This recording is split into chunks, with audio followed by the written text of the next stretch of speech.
Kevin Jackson Radio Show.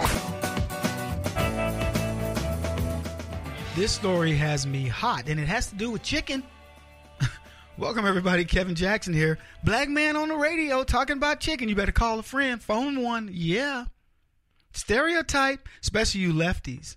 They'll get out there. Kevin Jackson was talking about chicken. That's racist. Or it would be maybe if I was, what, not black? I don't know. Anyway, hey, Kevin Jackson, who you listening to? Glad you're with me. KJRadio.com, 844-551-8255. If you want to talk, and we are talking good and tasty, delicious chicken, fried chicken at that. Who comes to mind when you think of that? If KFC, Kentucky Fried Chicken, isn't one of them, then you're an anomaly. I think of Popeyes. I love Lee's Chicken. It's a St. Louis group. Churches, of course. My grandfather called them churches because we used to go to church on Sunday. See, church. The R. I don't know where the R went. Maybe the Mexicans took it and put it into the railroad or something. You know what I'm saying to you? But he didn't call it church. He called it church. And what's funny, we called it church, but he called it usher and ursha. So maybe that's where they put that R. But that's not even what we're talking about today, baby. We're talking about Kentucky Fried Chicken. They shortened it to KFC. Made it easier to do on the internet. KFC.com. Yeah. I love this story. Muslims got mad. They got mad at KFC. They said, you know what you need to do? You need to change things for us. Now, the Muslims have been doing this all over the country. They work in the trucking industry. A friend of mine owns a trucking company, and they said to the man that he couldn't, they didn't want to work depending upon the load that was being carried. If they were transporting liquor, it was against their religion. I know the owner of this company, and he's like, look, it's got nothing to do. What we transport, as long as it's legal in our society, you have a job transporting. You don't have a job that said sign up and you transport what you want to transport. That's not the way employment works in the United States. Muslims have been demanding things like time for prayer during the work day. Okay, fine. As long as you make it up. You can go pray to Allah as long as you can make it up and as long as it's not being disruptive to the job at hand, or else you can't work here. But of course, the ACLU and everybody gets upset. Oh, they pray 6 times a day. You need to let them. You know what? Christians, we pray multiple times a day. I pray 1,000 times a day. I'm always saying, oh, Lord. Every time I read the front page of Google, I say, oh, Lord. I scroll a little bit and go, Lord, again. What? Lord, please. Come on now, Lord. Lord, Lord, Lord, Lord, Lord, Lord, Lord. And I can't even get through the front page of Google without praying 10 times. Him in there. Woo! We at the Kevin Jackson Show. We love to pray. Let me tell you something. I've said this to many people. If you are smart, you will hear God's whispers. He's talking to you all the time. You can get wrapped up in prayer, but you know what we don't do? We don't allow prayer to... God puts you on a mission. I don't know what it is. He put you in a job. Maybe it's to evangelize to somebody at that job at that time. I'll tell you this. I'll tell you a quick story. I was riding on an airplane with a lady. I mean, I didn't have a choice. She sat next to me. And she's telling me that she does Bible study with her husband. They move around periodically from time to time.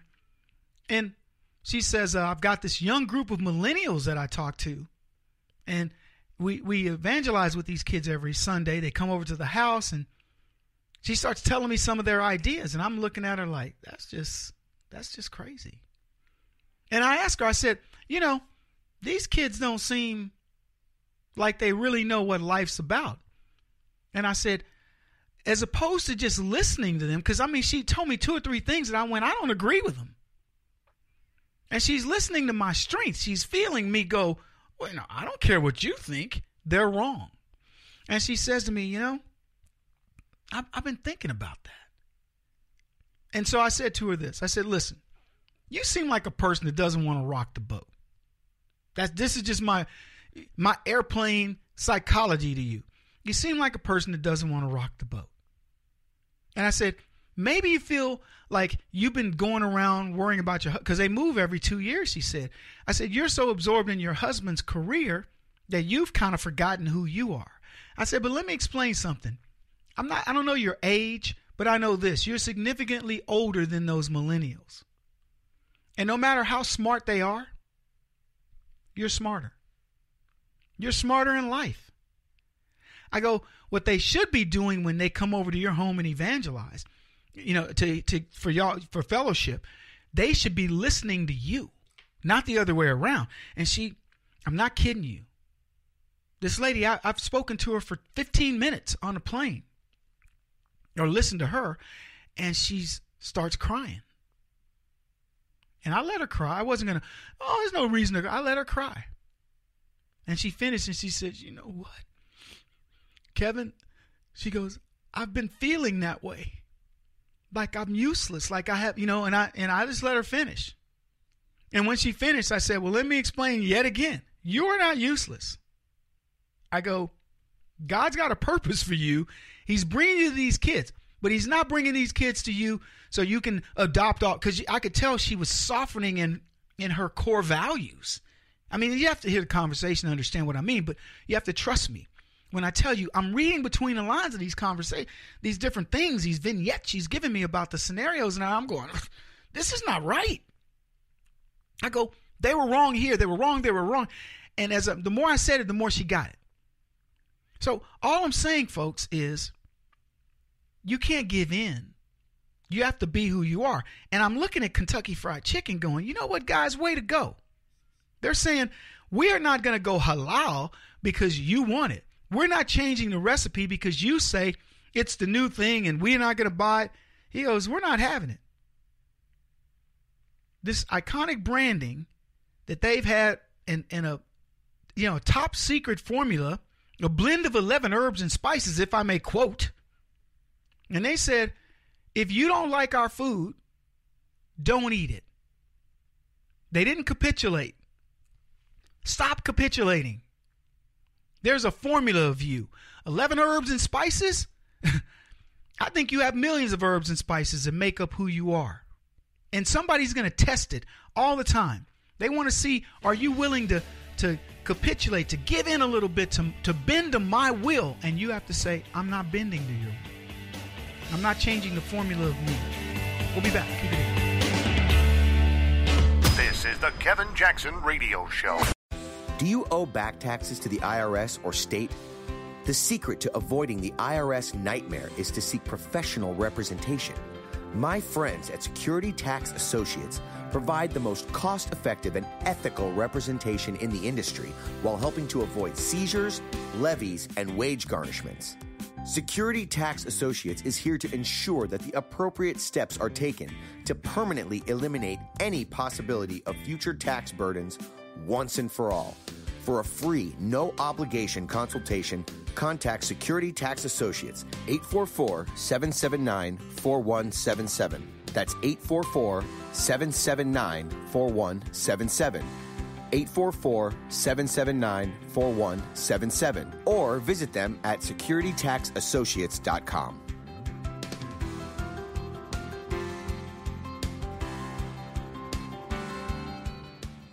Beth Cook Moranville, author of Closer Than Your Breath, a book of hope. Hope, that wonderful, wonderful 4-letter word that you may feel completely out of.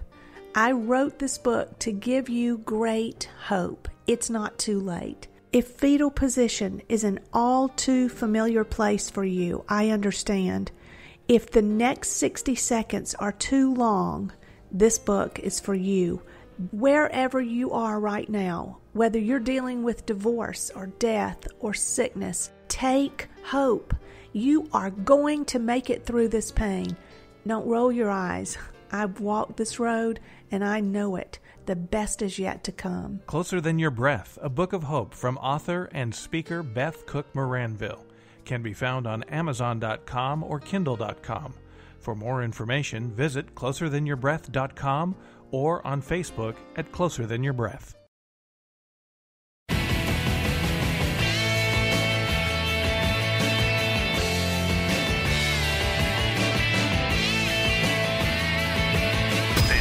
Kevin Jackson Radio Show. Big day for Israel the other day. Big week for Donald Trump. Not even you know what? I take that back. Normal week for Donald Trump. No big deal. He made the announcement, we're supporting Israel and moving their embassy.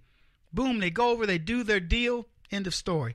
Melania, she's in, I think she's got some kind of kidney thing, so she's going to be in the hospital for a week. The two can be apart. The tabloids would love to tell you these two lovebirds are going to be, breaking up. Melania's staying at Trump Tower. She ain't checking in. Donald Trump, they won't kiss each other. We saw her not take his hand one time. She got mad at him. Oh, really? Shocker. Shocker. A family, a husband and wife argue. Ooh, look at Donald Trump and Melania. Ooh, what? Bill Clinton and Hillary have a great relationship, right? Yeah, they're famously getting along. When do you think is the last time Bill and Hillary, made the beast with two humps, as they say? It's been forever. Do you honestly believe those two have a physical relationship any longer? Be honest. Let me ask you this. How often do you think Michelle and Barack Obama get together? Really?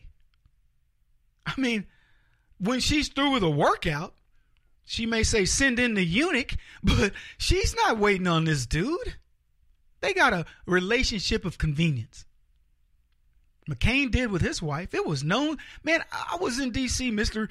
Country Bumpkin, and somebody's like, man, McCain, his wife's got more boyfriends. Girl, McCain got, AIDS and stuff, like people that want to hang out with him.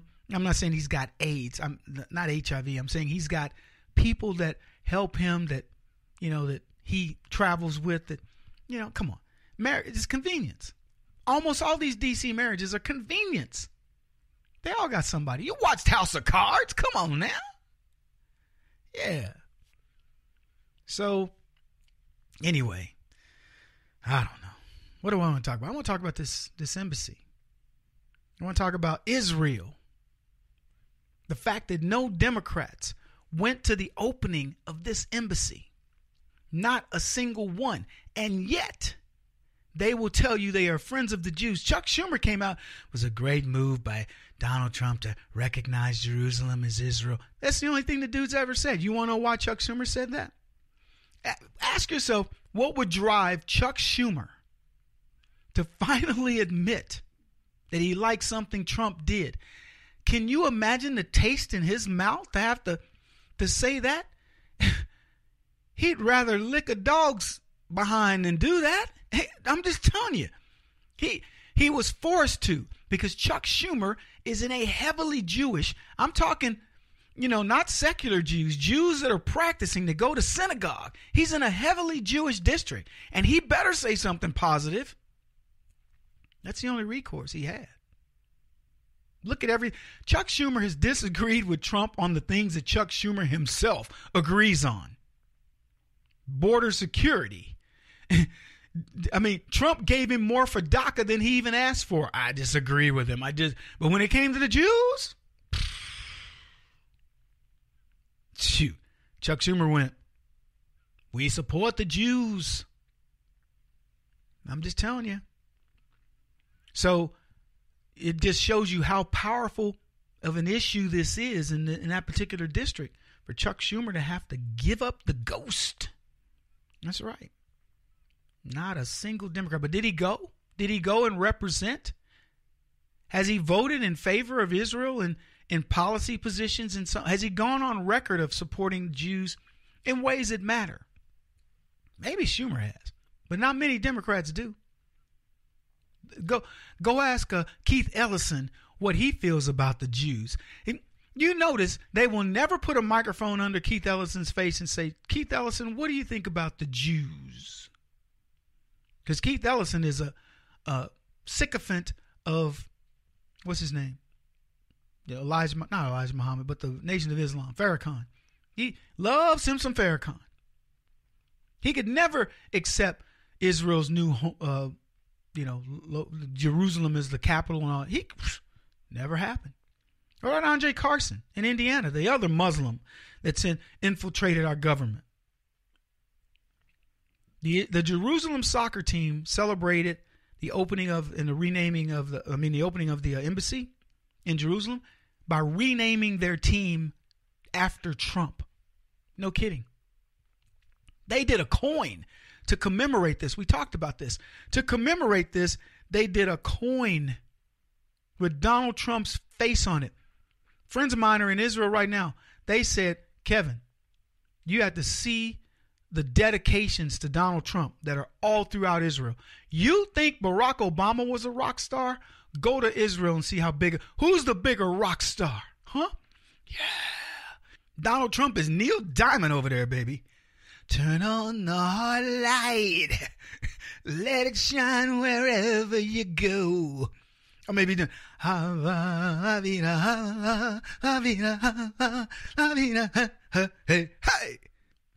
I don't care what they're doing. I'm telling you this. They're celebrating Donald Trump. They are so happy that Barack Obama's gone. You know what the Jews are doing right now? They're showing you how the world really feels about Barack Obama. They're showing you. They're showing you the only reason why Barack Obama has any credibility in the world is how much he hated the Jews and how much money he was willing to give to anti-Jew regimes like Iran or like Pakistan, as he liked to say it, and others. Other than that, they couldn't care. If it weren't for the fact that Barack Obama had the purse strings of the American taxpayer, he would be, they'd be talking about him like he Pookie brother. You know what I mean? Like he Pookie little brother. Yeah, buddy. Mark Levin tweeted this. Shalom from Israel. The people here are very excited about our embassy opening. It says, I've met many Israelis who revere President Obama. His popularity is enormous. And he validated what my buddies were saying, that signs everywhere, pro-Trump, pro-Trump. Trump could be the ambassador to Israel if he wanted to be. He could be the next prime minister if he ran over there. He could defeat Netanyahu. Barack Obama, there's not a country on the planet that wants that clown. Not one. Oh, if he ran again in America, people would he couldn't even get out of a primary, out of his own primary. Hillary Clinton would beat him this time. What are you talking about? Get this, though. A hardline Iranian organization is offering a $100,000 reward to anybody who bombs the embassy. Yeah. These are translated from Farsi reports. A group known as Iranian Justice Seeker Student Movement, and you can bet those kids are loaded into American schools. They want to offer a $100,000 reward for somebody to bomb that. Let me just give you a little tidbit. You bomb that embassy, and Israel will wipe out your family from the beginning to right now. They will wipe you out of existence. Don't think Israel will play. And I love that about them. See, because that's the way I would do it. You wouldn't be messing with us. So let's see what happens. Back in a bit.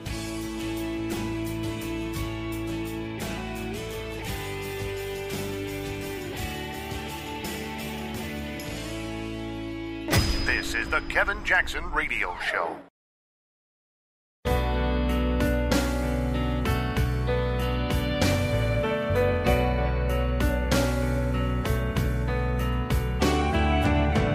The Kevin Jackson Radio Show. Hey, Kevin, this is Matt Cohn from Salem, the People's Republic of Oregon. Yeah, I just want to let you know, Shepard Smith is a jerk. Rush Limbaugh proved that Iran nuclear deal with Obama and football face Kerry was non-binding. It didn't go through Congress. It wasn't signed. So it wasn't legally binding.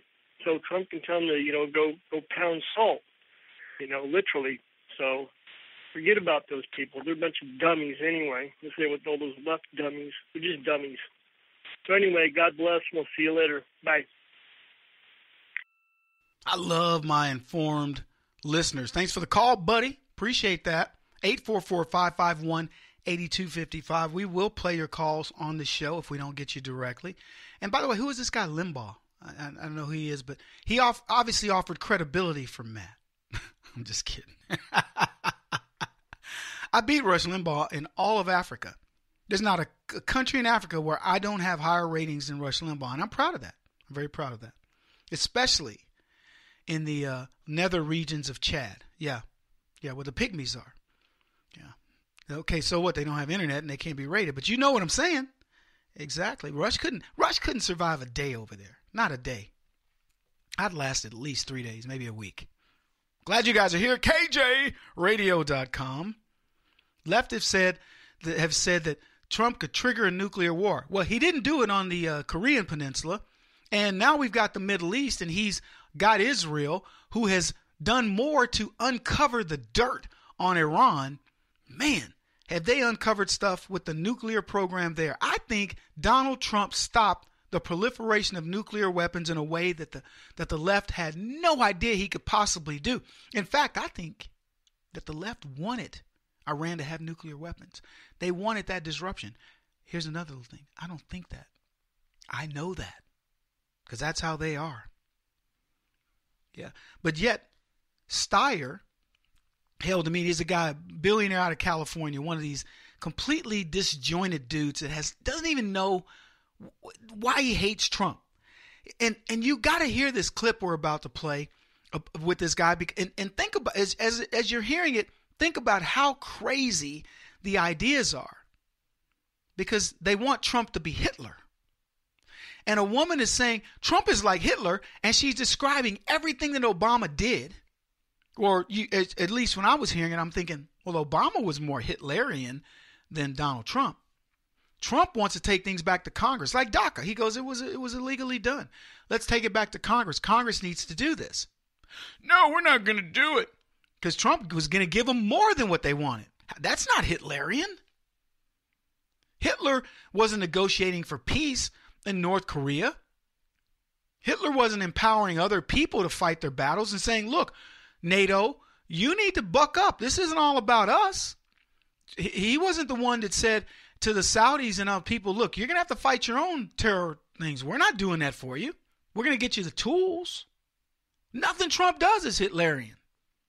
But that's what the left claims. So let's play that clip. Sally, and I'm from Dubuque. Okay. Dubuque's on that. And it's going to be a comment that maybe, but through all of this and through the time that he's been president, he reminds me of Hitler. I just keep thinking, what's the difference between him and Hitler? Because, Hitler really strikes me.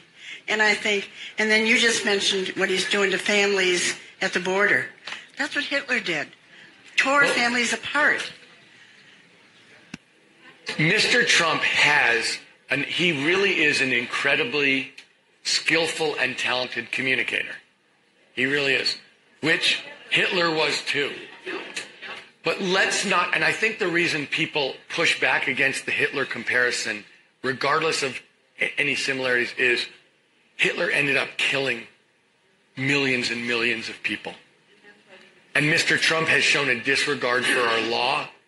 He breaks the law. He has shown a disrespect for the idea of law. And in many ways, he has done things that I find abhorrent. But he hasn't killed millions of people.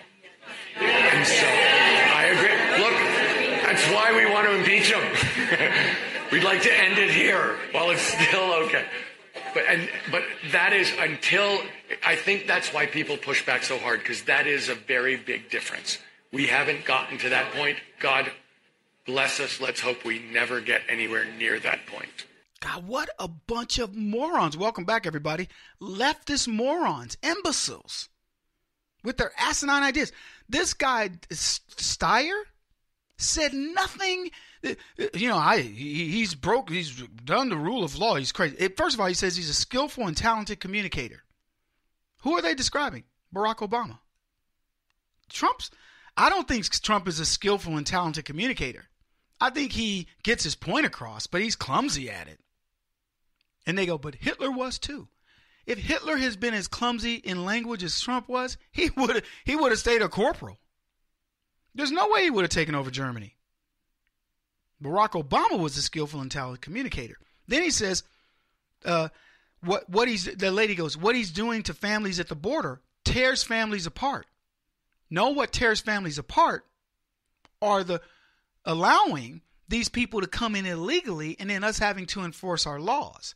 If you want to come into this country legally as a family, nobody's going to tear you apart. Do it. They're completely, I mean, I don't even like to use my powers here. You know, the powers of common sense. Donald Trump wanted, the Democrats go, we've got 600,000 DACA members. Trump goes, I think you have more. I think you have 1.8 million. I'm willing to let them all be legit through a process, but you got to build a wall. You got to stop the flow, blah, blah, blah. Nope. He's tearing families apart by offering you 3 times your number. Doesn't sound like it to me. And you listen to Steyer. I mean, look, one of the wealthiest guys in the country, one of the wealthiest guys in the world, and he can't make a coherent thought as to why he believes something should occur the way that it is. It's completely, it's crazy. That's the only way to describe it. He needs to be impeached. Tell me why. What has he done? Give me policy positions, and he's called. Look, let me tell you what this is. This is one of these guys who's got a lot of money and he doesn't have a lot of sense. And he wants to be in the forefront. He wants to believe that he is on the cusp of change. And he's doing it. I know a guy on the right very similar to him. I won't say his name. He's put some events together, spent a lot of money. And one day I asked him, I said, why are you doing this? He says, I just think that I have a voice and it needs to be heard. And I'm thinking, and I won't even tell you his career because too many people might figure out who he is. But I'm thinking to myself, you don't know enough about politics to say grace over. Now, while we agree on certain aspects of what we're doing, you know, what we do is in terms of our ideology, leave it to the experts. It would be like my mechanic saying, Kevin, I like what you do, but I think I can do it better. And I'm going to put all my money into that because I'm still going to work on cars during the day. And I go, okay, well, while you're working on cars during the day, I'm looking at all of this stuff, having to figure it out at a deeper level, how to figure out how to market it, etc. And you finish the day, get an hour after you have dinner and maybe kiss the kids and go, hey, listen, I'm ready to get in a fight. That's why I look at this guy. Now, he may be fully dedicated to it. Because here's the thing. Even if a leftist is fully dedicated to it, they can only put in about 2 minutes of work. They don't have the brain power. Kevin, he's a brilliant man. He's a very wealthy man. I promise you that means nothing. All that means is he probably colluded with one of his buddies, got insider trading information, made a bunch of money, got in with the right crew at the right time, made a bunch of money, and now he thinks he's smarter than everybody. Zuckerberg thinks these guys are brilliant. They're brilliant in coding and understanding concepts and in, you know, all the things necessary for information technology. But that doesn't make you smart. You can be a genius. I'll put it to you that who's smarter, Steve Jobs or the people that built Apple Computer that you know did all the coding and came up with the engineering and all that? If you say it's the latter, you're dead wrong. It isn't the engineers. It isn't the computer scientists and the coders. It's a guy who came up with the concept. You know what he was saying to them? I can find people to build this crap. You can't conceptualize it. There's a whole other paradigm that's going to happen in the AI world and some other areas, okay? And I'm going to tell you something. It's going to take, and I'm not bragging myself, but it will take somebody like me that will make that happen. It isn't going to be, and I happen to be a technologist, a bad one now because I don't study it anymore, but I'm going to look at the concept and the overarching principles driving the next big revolution. I'm going to be one of the guys at the forefront. I think I am now with TeaPartyCommunity.org. But the paradigm's not going to come from the doers, those guys. So Steyer doesn't even have that. He's a dolt. And he wants to be relevant. And he's convincing people who want to hang around billionaires that he's relevant when he's not. Kevin Jackson on the Black Sphere Radio Network. Do you owe back taxes to the IRS or state? The secret to avoiding the IRS nightmare is to seek professional representation. My friends at Security Tax Associates provide the most cost-effective and ethical representation in the industry while helping to avoid seizures, levies, and wage garnishments. Security Tax Associates is here to ensure that the appropriate steps are taken to permanently eliminate any possibility of future tax burdens once and for all. For a free, no-obligation consultation, contact Security Tax Associates, 844-779-4177. That's 844-779-4177. 844-779-4177. Or visit them at securitytaxassociates.com.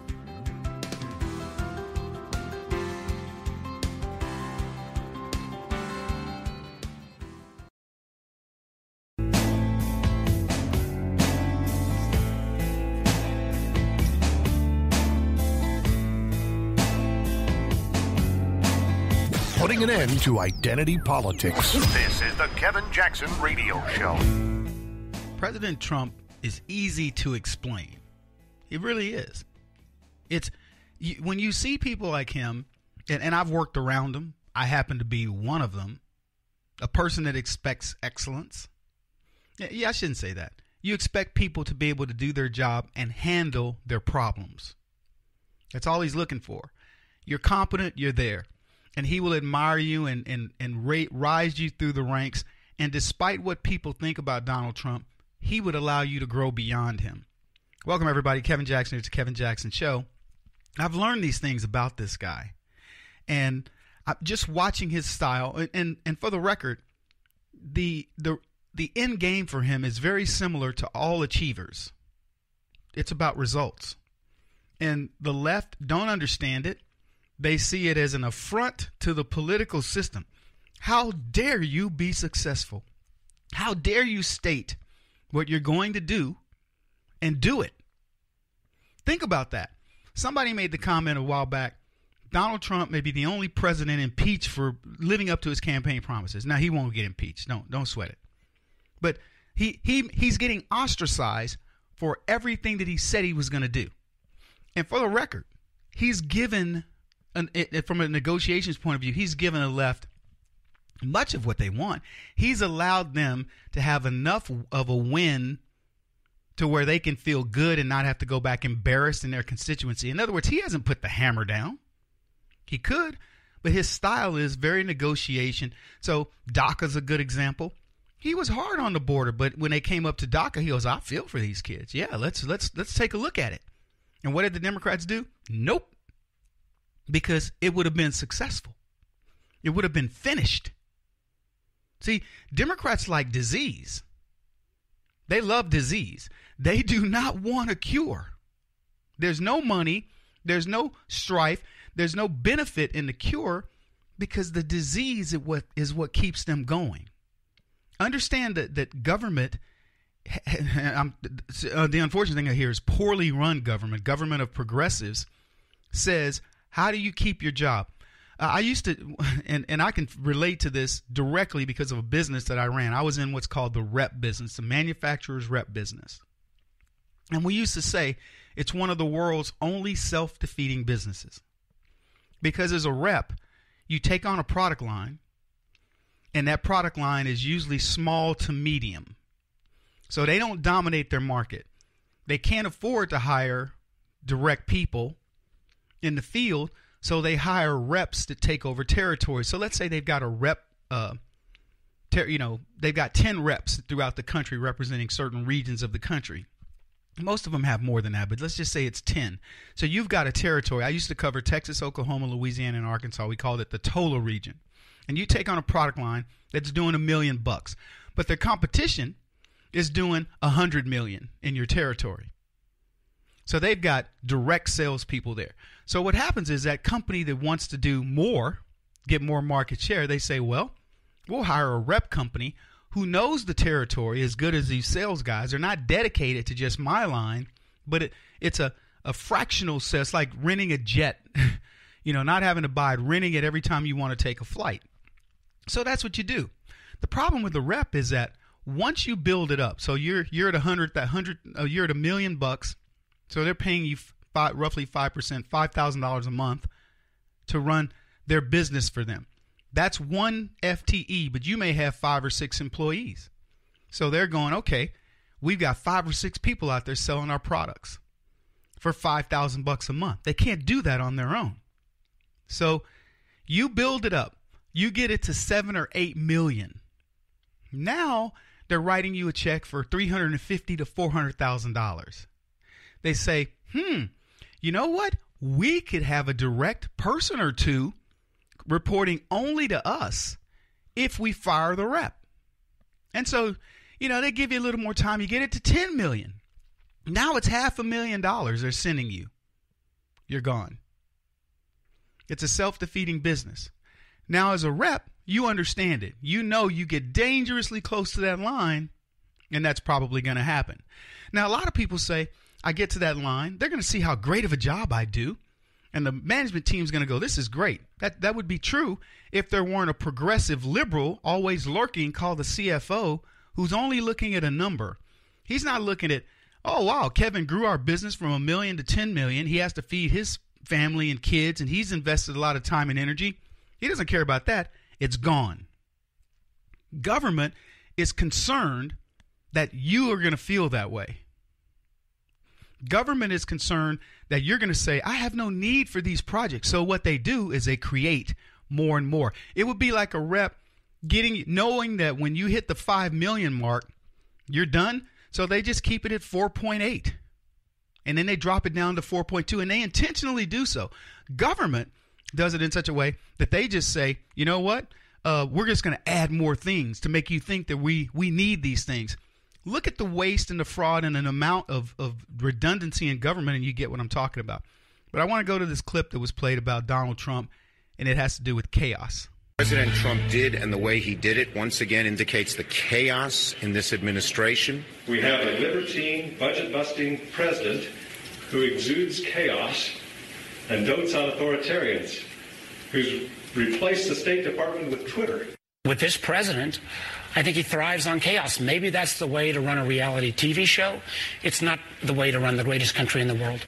Sounds like a narrative. While his recent successes are earning praise all around the world, you heard it in Jerusalem a few moments ago, President Trump's critics not changing their tune. But on the heels of all of the president's recent accomplishments, our next guest argues if this is chaos, we might need a little more of it. Michael Walsh is the author of the upcoming book, Fiery Angel. He joins us now to explain. So you say, if this is chaos, let's get some more. Right. Well, there's been too much criticism of the president, I think, for not conforming to the norms of what the media and the Democrats think a presidency ought to be and what a president ought to do.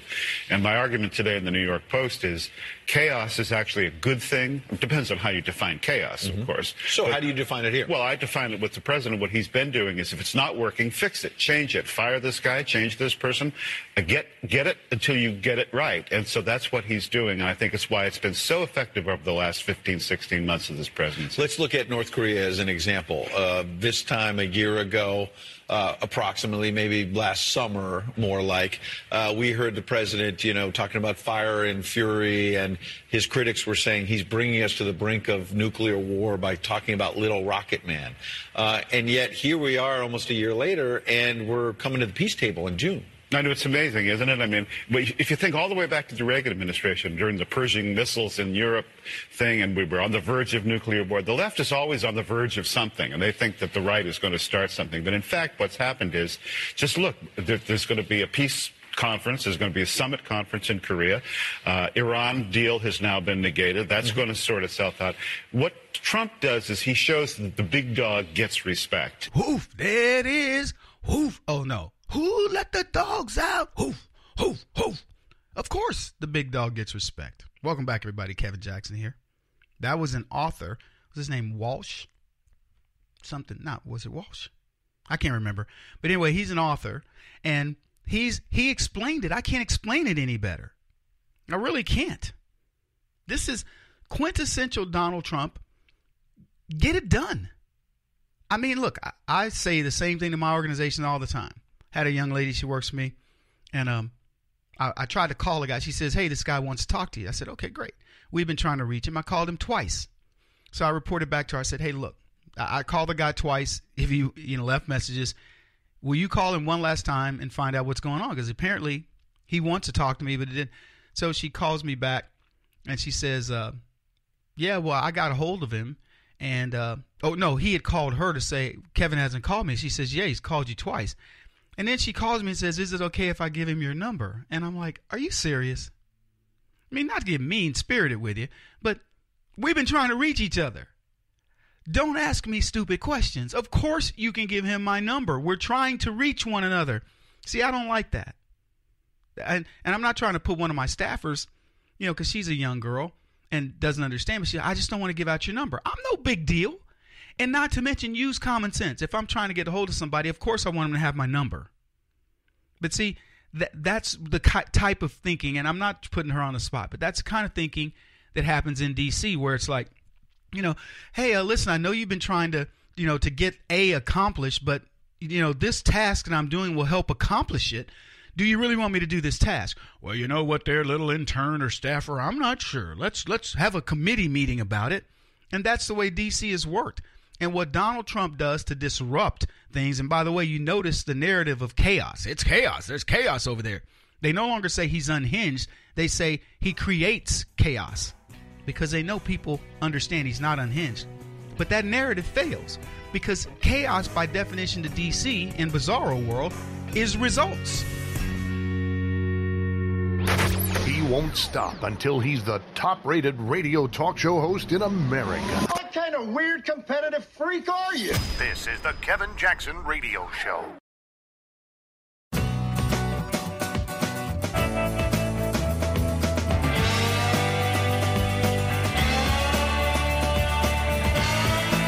This is the Kevin Jackson Radio Show.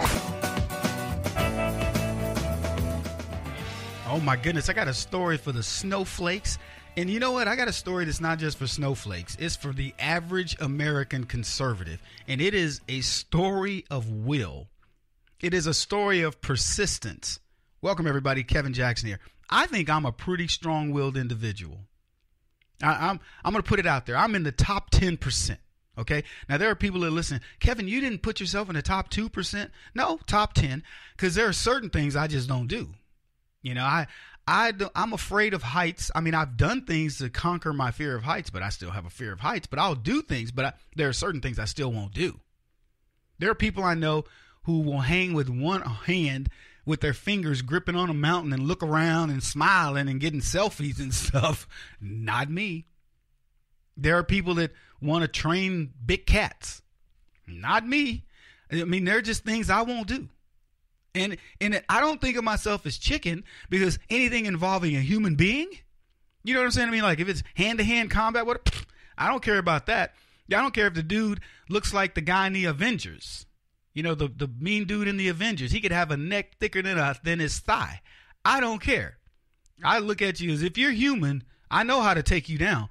But I ain't messing with gorillas and chimpanzees and, and stuff like that. No. And heights and crazy conditions. No, sir.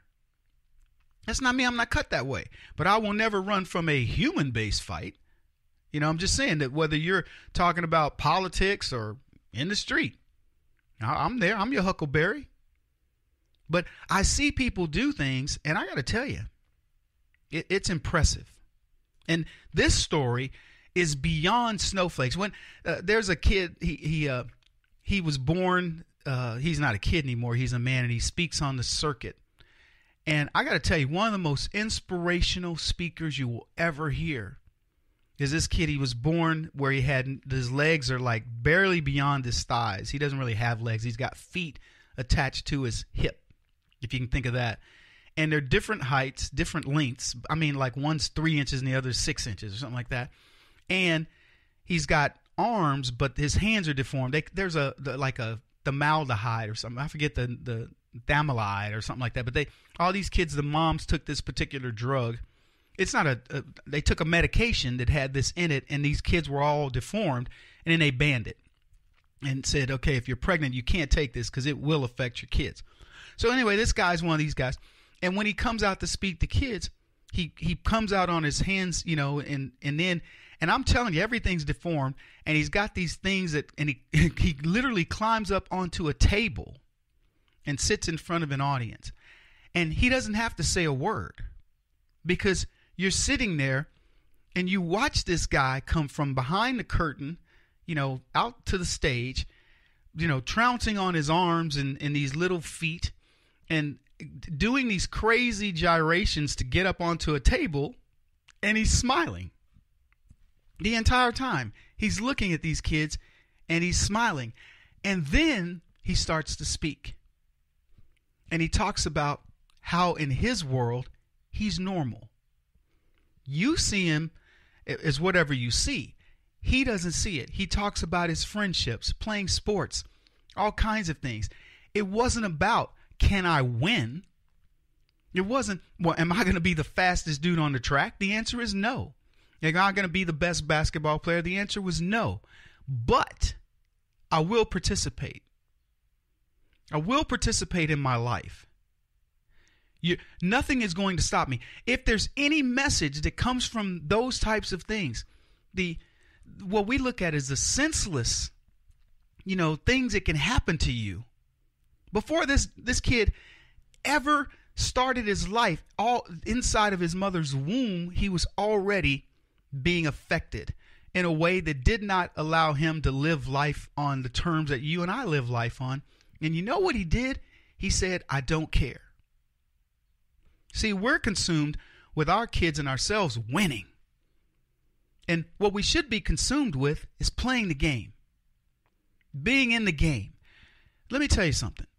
If there's anything that leftists don't want kids to know, is that being in the game in America is winning. Because you can determine what you want to be. When this kid was born, I bet you there was all kinds of sympathies. Oh, my God. People going, oh, we're sorry, Jane and Todd. What are you going to do? And the parents were like, what are we going to do? We're going to raise our kid. And what a job they did. This kid, it's amazing to see. It reminds me in a strange kind of twisted way of a joke that I was told as a kid, that these parents give birth to a head. They go, always wanted a baby, go to the doctor, they get pregnant, and the doctor doing the sonogram goes, oh my goodness. And they go, what? And he goes, oh, I don't know. So when it's time to birth the baby, all that comes out is a head. And the parents love this child, and they're like, we love him. We're going to treat him like normal. And the head, he's the life of the party. He goes to school. The kids, they love the kid. They play with him, whatever. A little football here and there, kickball. And I'm kidding. No, they love this kid. And he has an amazing upbringing because his parents said, you know what, we're not going to treat him like a head. We're going to treat him like a human. So kid, grows up. He's primary school, whatever, junior high, goes to high school, popular kid, gets elected student council, yada, yada, yada. And it's time to graduate. So no, actually, I take that back. It was his birthday. So they threw a big birthday party for his last year, his senior year, and invited a bunch of friends over. And they all, came over and celebrated and what have you. And then when all the people left, the parents said to the head, hey, son, it's time for us to give you your present. He's like, all right, great. So they have the head up on the on the mantle of the fireplace. And he says, go ahead, open it. And his parents, open his gift. And he says, gee, Mom and Dad, another hat? I know that's terrible, but it's always been one of my favorite jokes. And you know why? Because the head was a normal guy. He never felt bad. Anyway, that wasn't the story that I wanted to tell you guys. I want to talk to you about another story of overcoming and something that you cannot, if whatever's happening in your life right now, if this next story that I tell you doesn't get you fired up to see what else is out there for you, I don't know what can. Anyway, I'm glad you guys are here. It's Kevin Jackson you're listening to. This is the Kevin Jackson Radio Show. Do you owe back taxes to the IRS or state? The secret to avoiding the IRS nightmare is to seek professional representation. My friends at Security Tax Associates provide the most cost-effective and ethical representation in the industry while helping to avoid seizures, levies, and wage garnishments. Security Tax Associates is here to ensure that the appropriate steps are taken to permanently eliminate any possibility of future tax burdens once and for all. For a free, no-obligation consultation, contact Security Tax Associates, 844-779-4177. That's 844-779-4177. 844-779-4177. Or visit them at securitytaxassociates.com.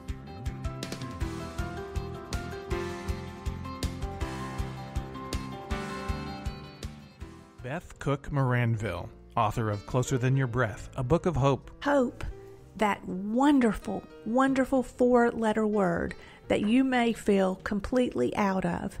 I wrote this book to give you great hope. It's not too late. If fetal position is an all too familiar place for you, I understand. If the next 60 seconds are too long, this book is for you. Wherever you are right now, whether you're dealing with divorce or death or sickness, take hope. You are going to make it through this pain. Don't roll your eyes.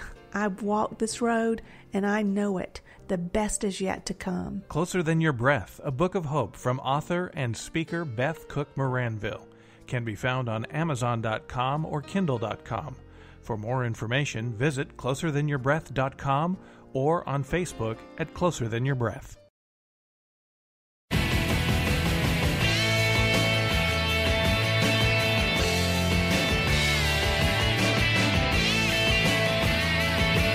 This is the Kevin Jackson Radio Show.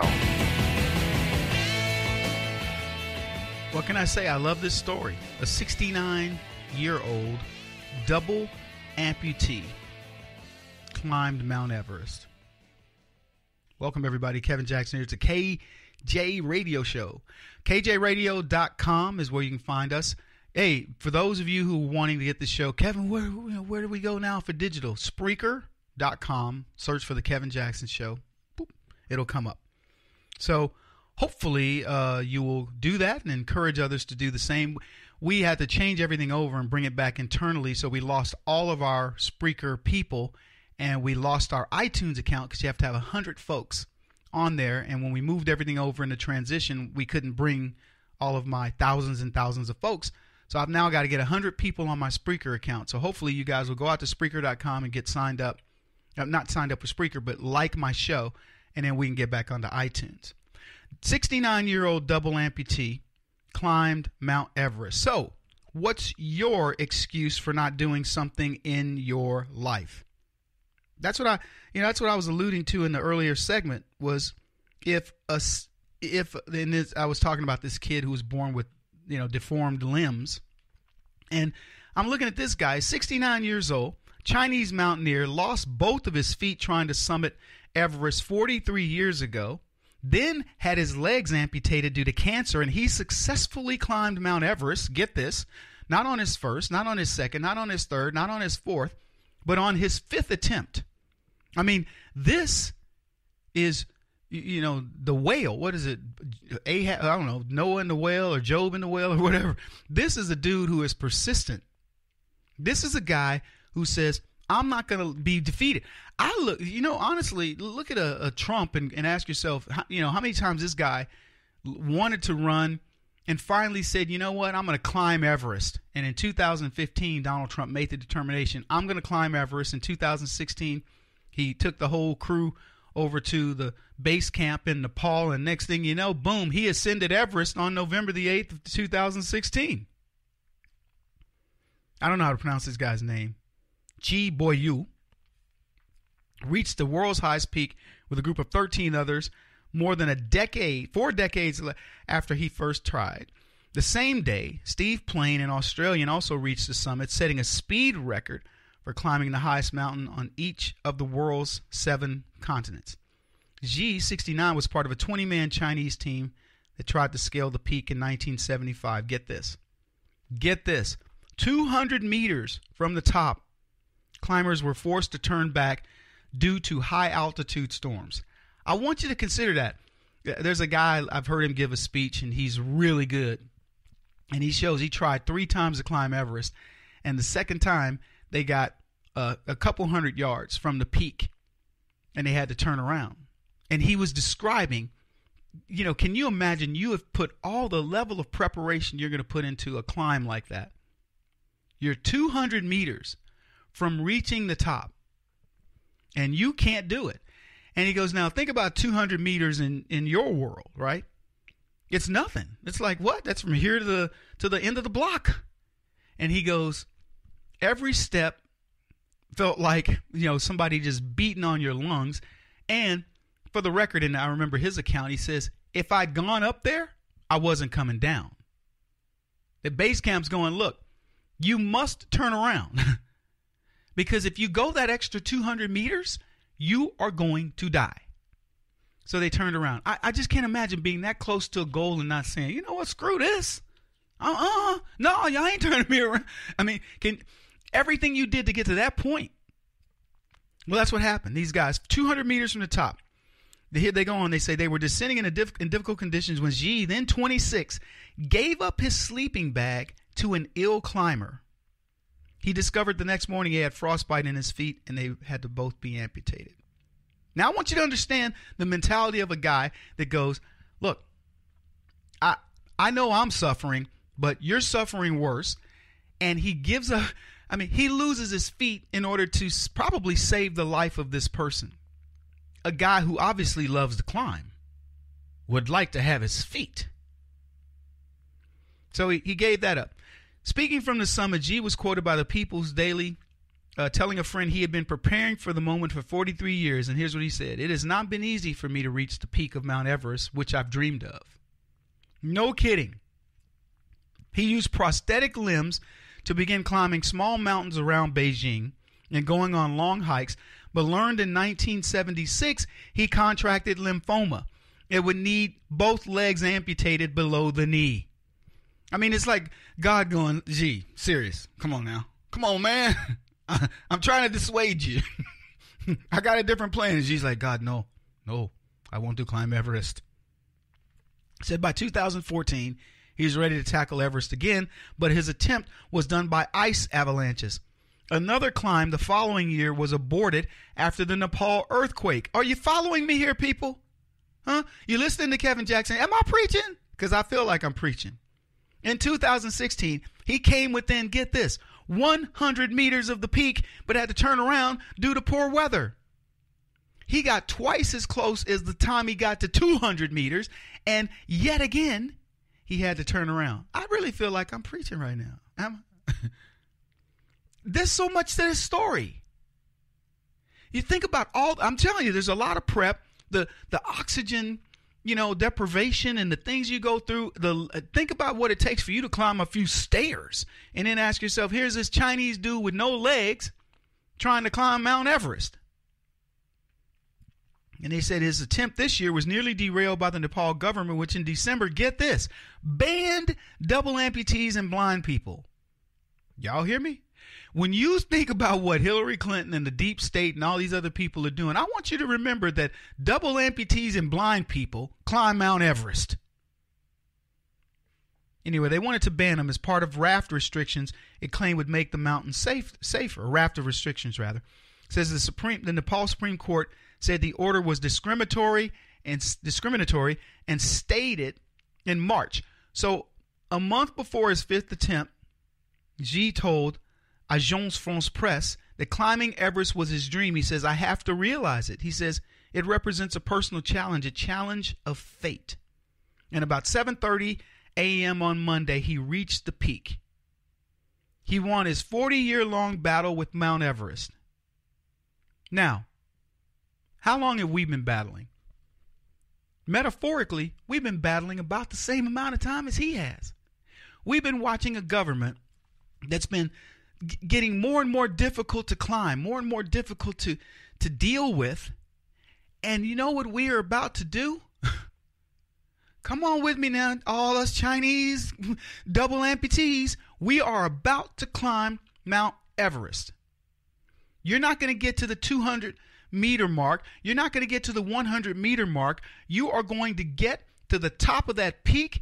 You're going to raise the flag of America, and you're going to tell the deep state You can't defeat me. And it didn't matter how many times we had to do it, we finally did it. I'm telling you, that's what this story reminds me of. It reminds me of the willpower, the will that we possess as Americans, and we're proving it every day.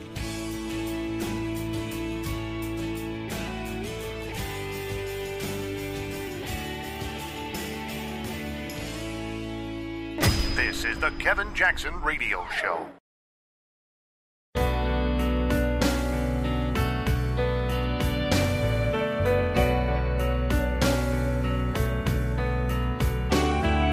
This is the Kevin Jackson Radio Show. The left want to call what happened in Israel the other day when they moved the embassy, U.S. embassy to Jerusalem, the day of catastrophe. And they orchestrated it in such a way that they wanted it to be worldwide attention on the idea that a bunch of Palestinians were killed trying to storm into Israel. And let me tell you something, Israel don't play, baby. Israel was like, no, we will shoot you. And they did. I talked the other day about the thousands, I think they said 30,000 people on the fence of Gaza, and the Israeli military saying, bring it. We're not playing. And so they want to call it the day of catastrophe, when in fact it's a day of celebration. Welcome back, everybody. Kevin Jackson here. It's Kevin Jackson Show. KJRadio.com. If you want to give us a call, 844-551-8255. I want to play a clip of what 3 presidents prior to Donald Trump have said about moving Israel's embassy. And then you'll see what I was talking about earlier when I mentioned that Donald Trump is a doer. Jerusalem is still the capital of Israel and must remain an undivided city accessible to all. As soon as I take office, I will begin the process of moving the United States ambassador to the city of Israel as chosen as its capital. I continue to say that Jerusalem will be the capital of Israel, and I have said that before, and I will say it again. And Jerusalem will remain the capital of Israel, and it must remain undivided. We will move the American embassy to the eternal capital of the Jewish people, Jerusalem.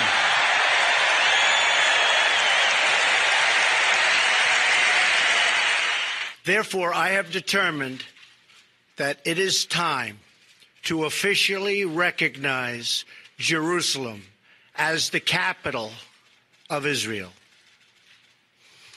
While previous presidents have made this a major campaign promise, they failed to deliver. Today, I am delivering. I've judged this course of action to be in the best interests of the United States of America and the pursuit of peace between Israel and the Palestinians. This is a long overdue step to advance the peace process and to work towards a lasting agreement. Welcome back, everybody. I think there's nothing more, that explains the Donald Trump phenomenon any more than that right there. 3 presidents, and by the way, bipartisan, Bill Clinton, George Bush, Barack Obama, lip service. Lip service. We're talking about over a span of 2 decades. Lip service.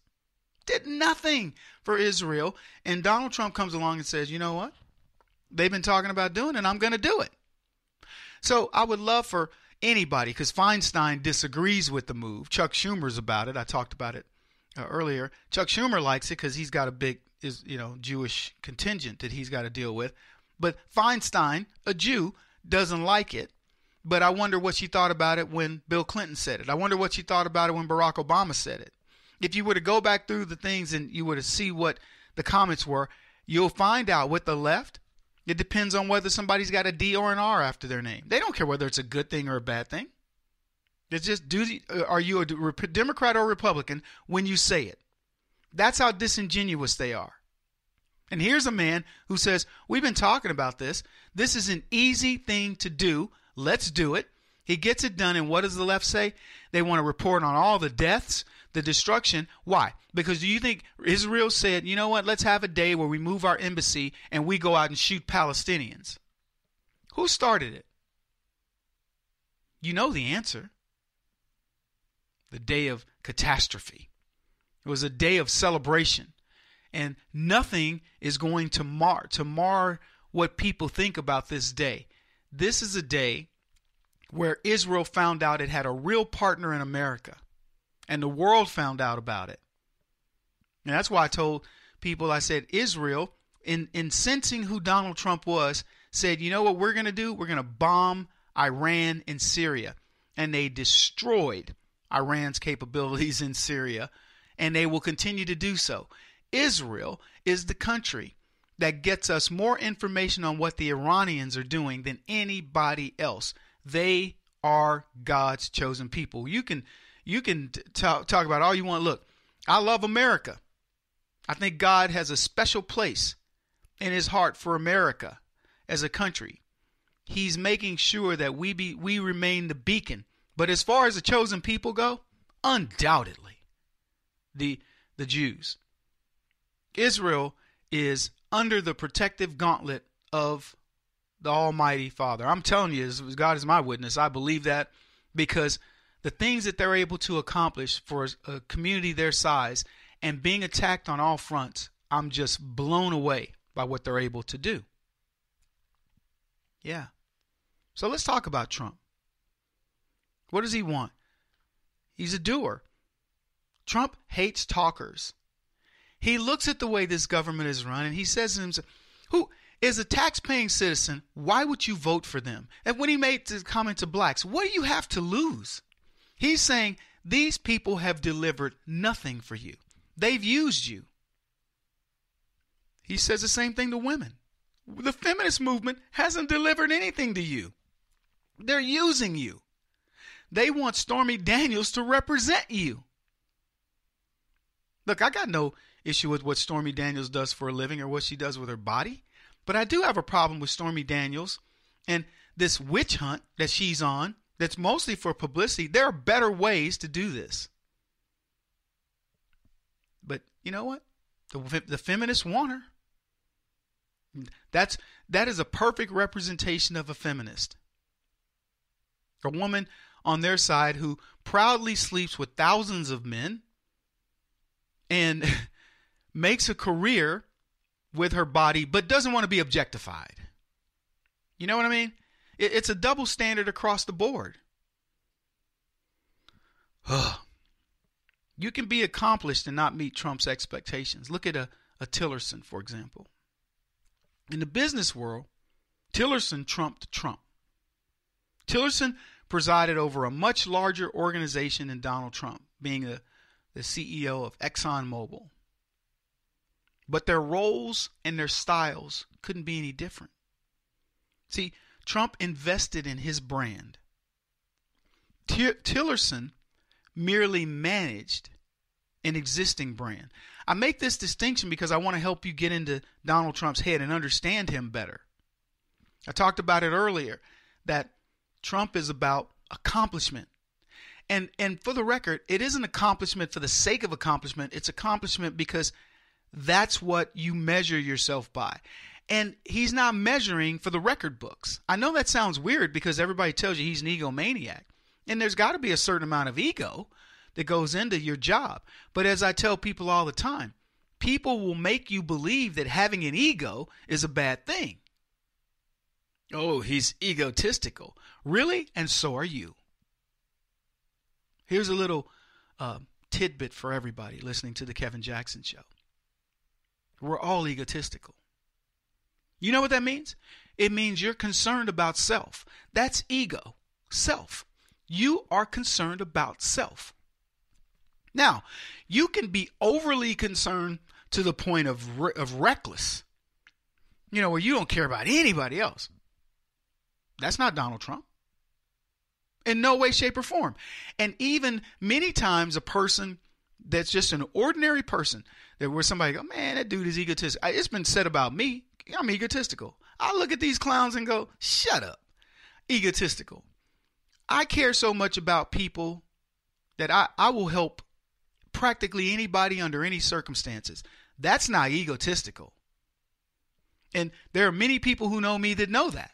So if it's all about self, Kevin Jackson could have done a lot better. And it's the same with Trump. Anyway, back to Tillerson. So Trump invested in his brand. Tillerson is investing in a brand that he's been handed, the ExxonMobil brand. Trump was hands-on, and he's hands-on in all areas because it is his brand. Tillerson relied on his management team because it's not his brand. Tillerson relied on the idea that everybody's invested in the brand. It doesn't have my name on it. So I'm going to do the best I can with it, and I'm going to let other people have their business their business units. And that's how ExxonMobil runs. But in the end, what Trump understands is the branding of the presidency. And unlike Obama, that branding won't be the empty suit brand, but instead Trump wants great results. When we think about MAGA, Make America Great Again, it was a slogan, but Trump didn't mean it the way Barack Obama meant change we can believe in. He meant it. He meant we are going to make America great again, whether people like it or not. That's our role. And if it means this chaos that everybody's talking about, the new narrative that Trump creates chaos, so be it. Business is chaotic. That is, if you're challenging yourself. Kevin Jackson on the Black Sphere Radio Network. Do you owe back taxes to the IRS or state? The secret to avoiding the IRS nightmare is to seek professional representation. My friends at Security Tax Associates provide the most cost-effective and ethical representation in the industry while helping to avoid seizures, levies, and wage garnishments.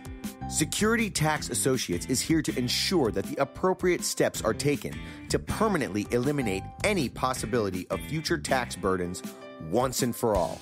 For a free, no-obligation consultation, contact Security Tax Associates, 844-779-4177. That's 844-779-4177. 844-779-4177. Or visit them at securitytaxassociates.com.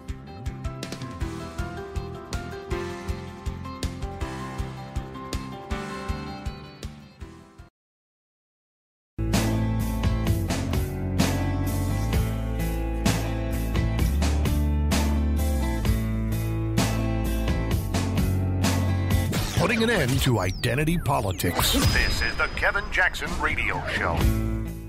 I was thinking of calling this segment the Interesting Factoid segment. Bum, bum, bum, bum, bum. And the reason is I was analyzing, some tweets. And a few of them, like here's Robert Barnes. He said this, and this has to do with Stormy Daniels' attorney. And we've touched on it here and there. But it says in January of 2018, Avenatti got an unidentified source of income that allowed him to pay $4.85 million to his law firm employees he defrauded, close to $2 million in back taxes for payroll taxes on his law firm, and nearly another $1 million to creditors, same time as he got a new client by the name of Stormy Daniels. Now, I don't know this to be a fact. I call it a factoid because, it technically just means a little fact, but I don't know. But I will tell you this, if that's true, what a real coincidence. How do you get that kind of coin to pay off debts, pay payroll taxes and all that stuff? And oh, by the way, pick up Stormy Daniels as a client. And then if you know Avenatti's past, Democrat, hack through and through. Stormy Daniels, literally financed by Larry Flynt to take down Republicans and run as a Republican. Now, I will tell you this.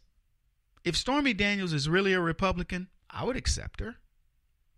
I mean, yeah, she's got a sketchy past in the sense of how we view morality and issues related to sexuality and things like this. But you know what? It is what it is.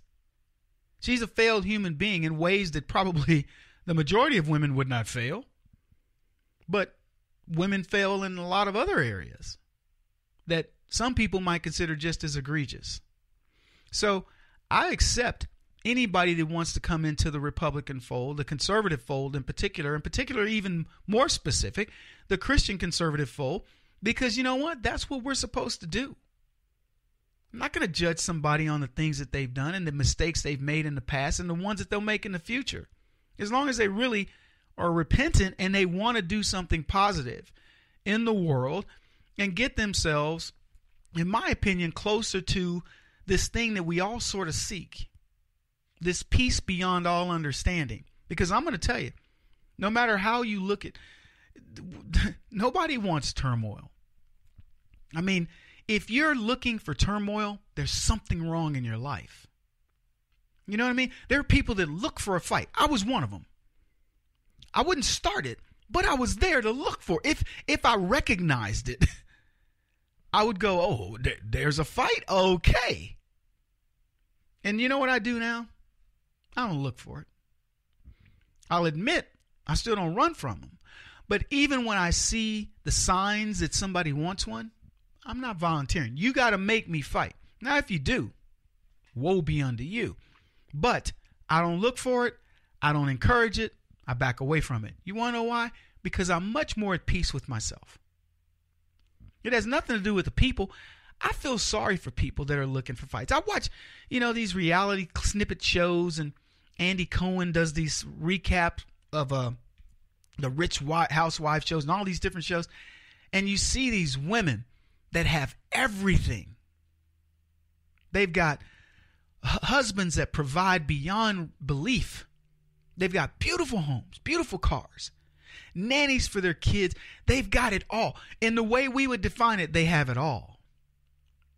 And yet, they're miserable. All they do is look for ways to demean one another, to be catty. And I think to myself, I watch some of these shows periodically, sometimes just for, honestly, it's like watching a train wreck.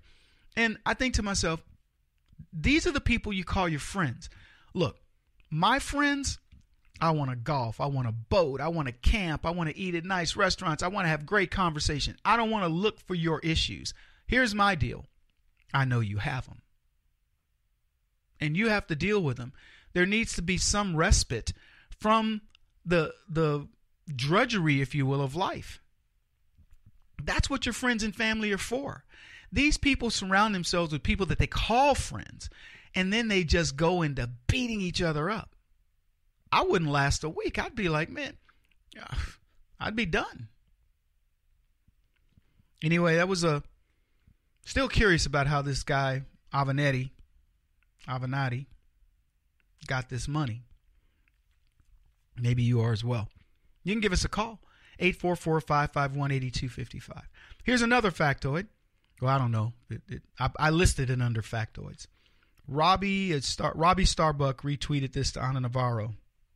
Ana Navarro says, can you imagine how Republicans in Congress would react if a Russian oligarch sanctioned by the U.S. government had paid Hillary Clinton's personal fixer $500,000 after she was elected president?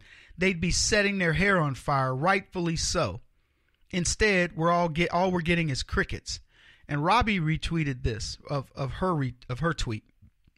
$145 million was donated to the Clinton Foundation by Russian interests and oligarchs linked to Uranium One, Russian nuclear agency Rosatom, while Hillary Clinton was Secretary of State. Oh, and Bill Clinton was paid $500,000 while Hillary was Secretary of State by a Kremlin-controlled Russian bank. Now, the reason why I want you to see that clip is it goes to show you how detached the left are. Now, Ana Navarro is a Republican strategist. And she's wondering how Republicans in Congress will react if a Russian oligarch sanctioned by the U.S. government had paid Hillary Clinton's personal fixer $500,000 after she was elected president. By the way, none of this has anything to do with Trump. But she says we'd be setting our hair on fire.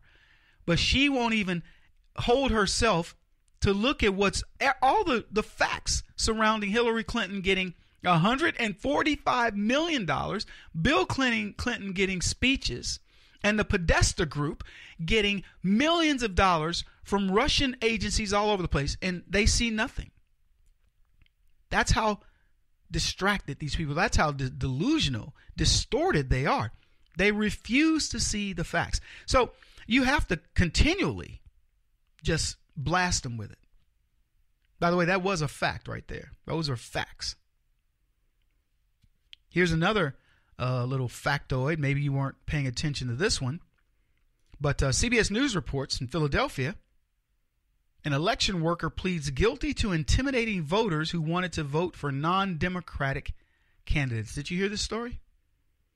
A North Philadelphia election worker pleaded guilty to election fraud during the 2017 special election for a House seat in the city. Pennsylvania Attorney General Josh Shapiro said 59-year-old Thurman George, a machine inspector at poll 437-7, pleaded guilty to frauds by election officers. George, along with 3 other election workers, was accused of harassment and intimidation against voters who wanted to vote for candidates of their choice, but not the candidate being pushed by the city's Democratic Party machine. Now, leftists will ignore this. By the way, just so we're clear, Thurman George is a brother. Yep, he's a brother in Philly intimidating people in 2017.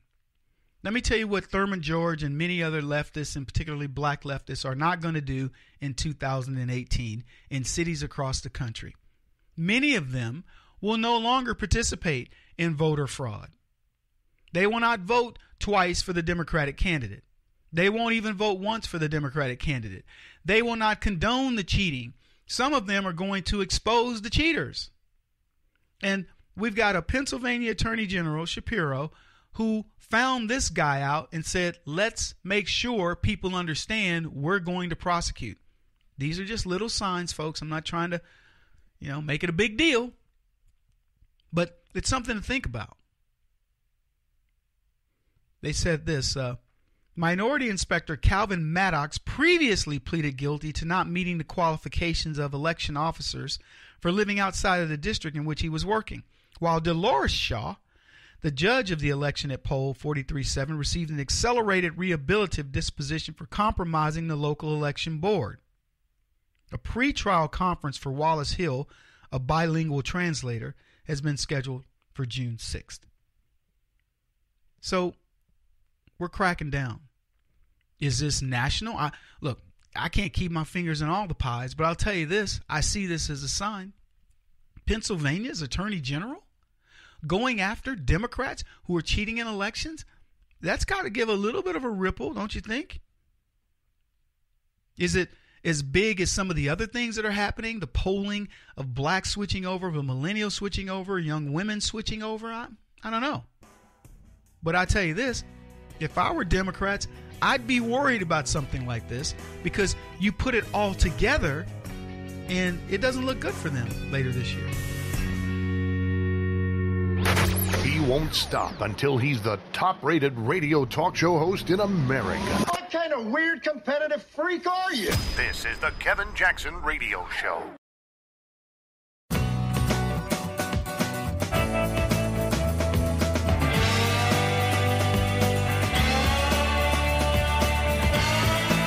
This is the Kevin Jackson Radio Show. And I think it's gonna be a long, long time. The touchdown brings you down. I don't know the word. Welcome, everybody.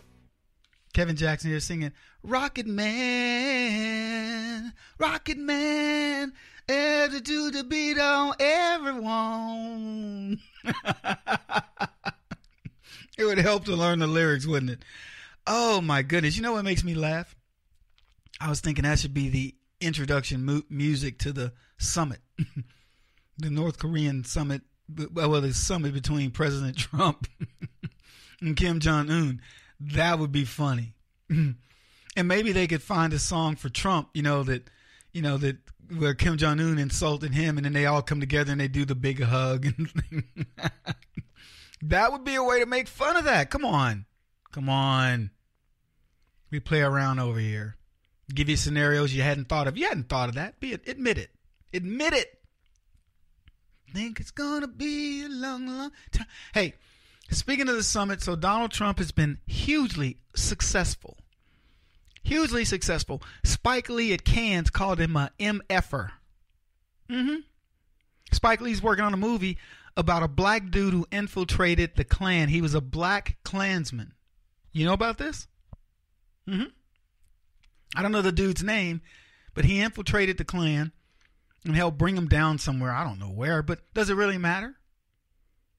I mean, that's important. That it's a great story. He was a dude that was passing, a brother like Eisenhower. Eisenhower was 25% black. People didn't know this. He was passing. He was truly America's first. I'm talking about in terms of really having a lot of melanin, a lot of blackness in his DNA. Eisenhower, 25%. That qualifies as black. That's blacker than Sean King. That's blacker than Rachel Dolezal. So anyway, you got Eisenhower, who was passing. He infiltrated America up in this mother, as a Republican. Don't let the Democrats tell you Barack Obama was the first black president. Not true at all. But anyway, Spike Lee's going to be doing a movie about this first black Klansman who infiltrated the Klan and did something, brought him down or whatever.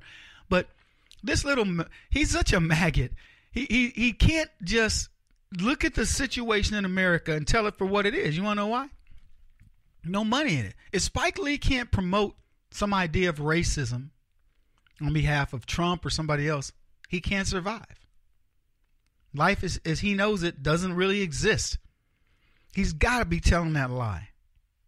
I'm not even going to focus on it. You want to know what I want to focus on? This particular segment of the show?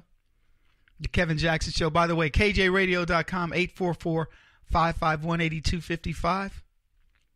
A prominent black Democrat said that the Democrats better leave Donald Trump alone. Did y'all hear this? Willie Brown, former San Francisco mayor, Brother Willie, said stop bashing Donald Trump. He actually said President Trump. Longtime fixture in California politics, says that the party is risking itself in the midterms if they don't stop the anti-Trump rhetoric. His words, not mine. This isn't Kevin Jackson speaking to you. This is Kevin Jackson telling you that some of the Democrats out there, and in this particular case, a black Democrat, former mayor of San Francisco, he said Democrats need to back off. Stop bashing President Trump. I've been telling them this. How long do you think your constituency is going to believe you if it's just all negative Trump all day? Trump derangement syndrome, they call it. We played a clip the other day of Brian Stelter. He's saying, I'll admit it, I'm obsessed with Donald Trump. He is, but he's not obsessed with him in a healthy way where he says, man, every time I turn around, Trump is doing something newsworthy, something I can. He's obsessed with Donald Trump in terms of trying to beat him.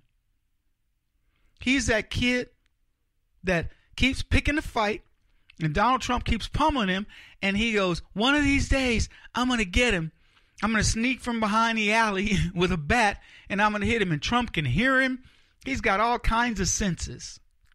Every time he comes up, he's got a bat. Trump blocks it, bing, poop, takes the bat away from him and clubs him and beats him to within an inch of his life and sends him home. By the way, that's not just Brian Stelter. That's all of the media. They all want a piece of this dude, man. They want him so badly. Not because he's bad, not because Trump is not a good president, not because his policies aren't effective, but because they lost. They've been made to look silly, to look stupid, to look like liars. And they can't handle that. Don't make me look like a liar. That's what Trump did. Here's what Brown wrote in the San Francisco Chronicle. He says, it's not going to be easy. Talking about the prospects of the Democrats halting their attacks on the president. He says, it might even mean, get this, it might even mean, he said, it might even mean checking into a 12-step program. Wow. This is a black Democrat telling his fellow Democrats, dude, you got a problem, baby. This is Willie Brown, former mayor of San Francisco, who's saying to his peeps, we got to have an intervention. You have a serious problem. He says, look, by the way, Willie Brown is 84 years old. Now, I don't know about you, but I'm going to tell you what. When an 80, I said that's 84, 85. He's 84. When an 8, not that it matters. I just want to get it right.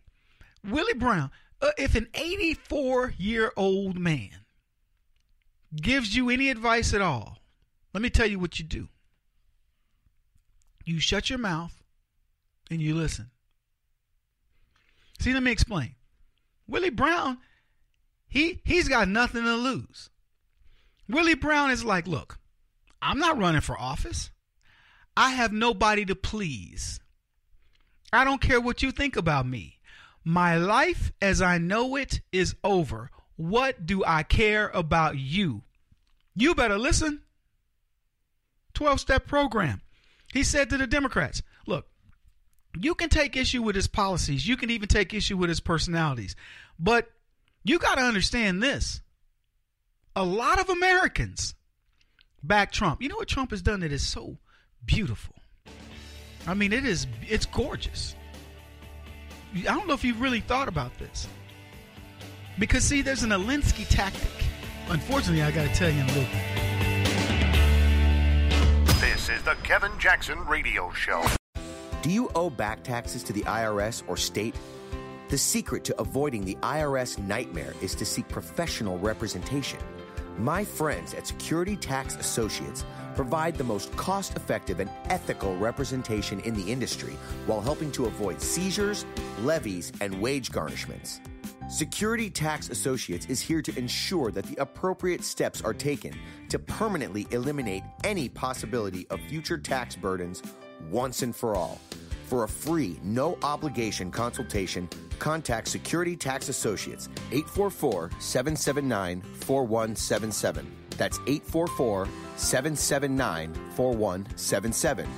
844-779-4177. Or visit them at securitytaxassociates.com.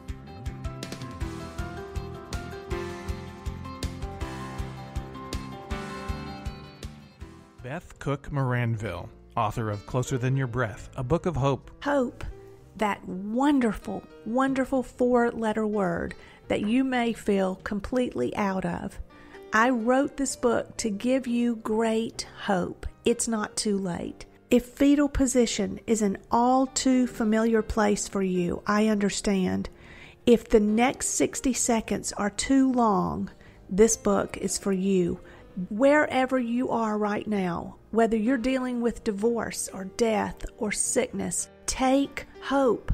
You are going to make it through this pain. Don't roll your eyes. I've walked this road and I know it. The best is yet to come. Closer Than Your Breath, a book of hope from author and speaker Beth Cook Moranville, can be found on Amazon.com or Kindle.com. For more information, visit closerthanyourBreath.com or on Facebook at Closer Than Your Breath.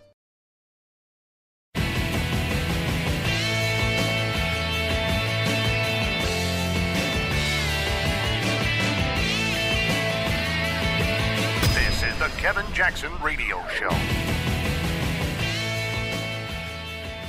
Talking about Donald Trump, what he has managed to do to the Democrats that has backfired. He's using a technique against them that backfired. That's where I ended up. But I actually used the Willie Brown, the former mayor of San Francisco, as the backdrop. So if you're just joining the program, that's what I'm talking about.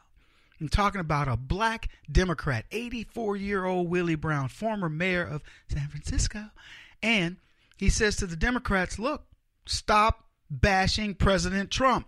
He says it's not going to be easy. He says it may even mean you have to check yourself into a 12-step program. That's a man telling Democrats, you have lost it. You no longer have your faculties about you. Glad you're here, folks. Kevin Jackson, who you're listening to, KJRadio.com. Give me a call. You like what we have to say? You like what we do? 844-551-8255. And go to Spreaker.com and like the show. And spread it out there. You know, get a segment downloaded, tell some friends, do whatever you need to do. Because we love it when you do that. Helps us out. I mean, come on. Ben Shapiro, number 1. Dan Bongino, number 2. Great guys. Kevin Jackson, number 5,337. Seriously, I don't know what number I'm at, but it ain't 1 or 2. I should be number 3. I'm happy with number 3. Okay? Because, see, the thing is, and I love those guys. I really love Dan. Dan and I are good friends. Shapiro's okay. But I'm going to tell you something. You listen to my show, you listen to them, I think you're going to like my show better. I'm just telling you. I love them, but I think my show is going to be better. Just they think the same thing about their show. Don't be looking at me like I'm crazy. Shoot, what do you think they think? Now, I do this show, but my show isn't as good as Kevin's. They think their show is better than mine. They're over there talking smack right now about me. Anyway, I'm glad you guys are back. We're having fun today. Talking about the Democrats better leave Donald Trump alone. Better leave him alone. Leave him alone. Leave him alone. Well, here's what I was telling you. Donald Trump has done something very interesting. Very interesting. So the typical Alinsky tactic is you put a laser focus on a person and you say, that's who we're going after. I give you Donald Trump. So the Democrats said, we want to put Trump under the spotlight. They did this back in 2016. Put Trump, we want Donald Trump to win. That's what Hillary Clinton said. Barack Obama, we'll set up Donald Trump. He's easy. I mean, he'll be the easiest one to beat. I mean, come on now. Nobody wants to see Donald Trump. Do I need to play you the clip of everybody saying, Donald Trump, my God, he will never be president? That's John Oliver. All of them. Colbert betting on it. You bet. He'll never be President Barack Obama. I'm something you'll never be. And they all bet on it. They didn't think it was even humanly possible. You know what I'm saying? Humanly possible. I could give you all kinds of scenarios that they believe, anyway, it happened.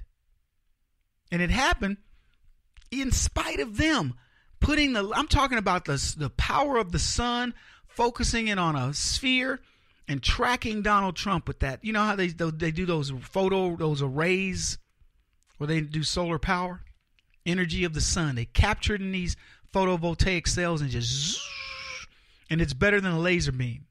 Birds fly through it, cook instantaneously. That's the focus they had on Donald Trump. And they did it through a variety of things.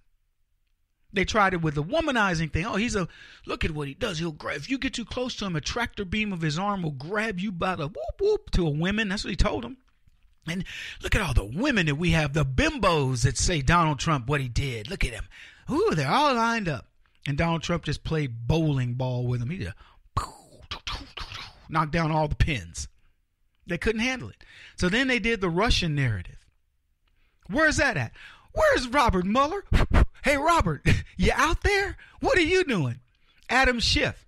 Adam Schiff has built a war chest so he can get easily reelected. You want to know what it's going to do for him? Exactly nothing. He will have the least amount of credibility in Congress in the next congressional session. Guarantee you. He's got nothing.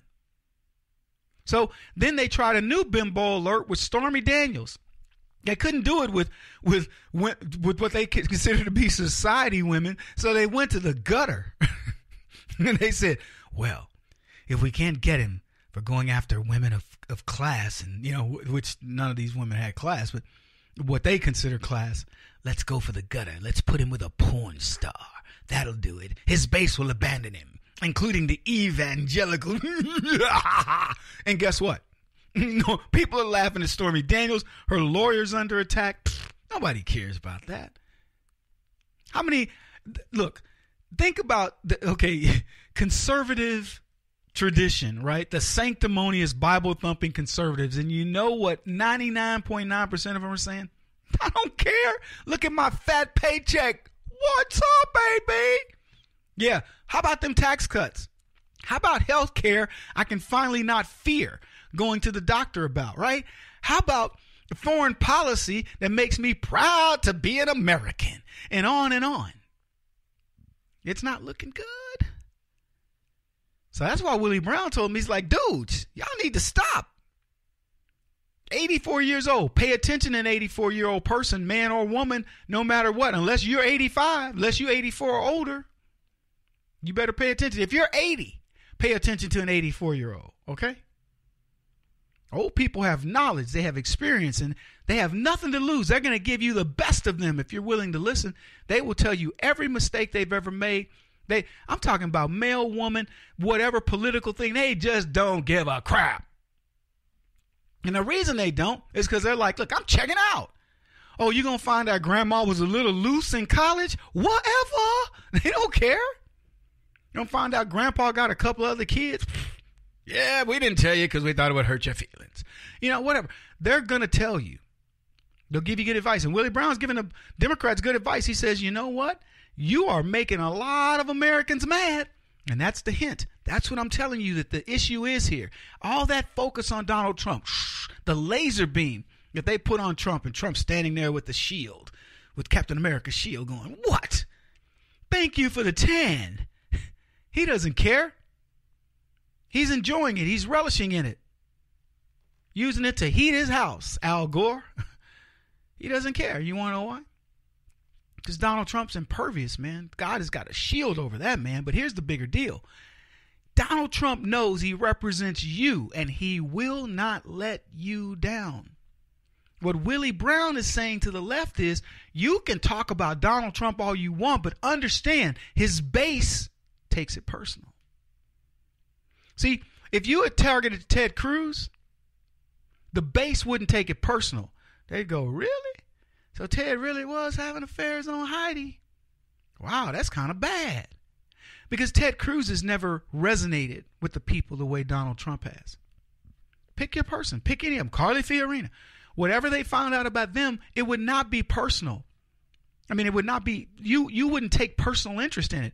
The attack on Trump with Stormy Daniels, whatever, Russia, is an attack on you. You feel it. And Willie Brown knows that. He has his finger on the pulse of what's happening. I'm telling you, don't tell the left. No, let them keep attacking. That's why I've said to you many times, don't worry about Trump. Let them attack him.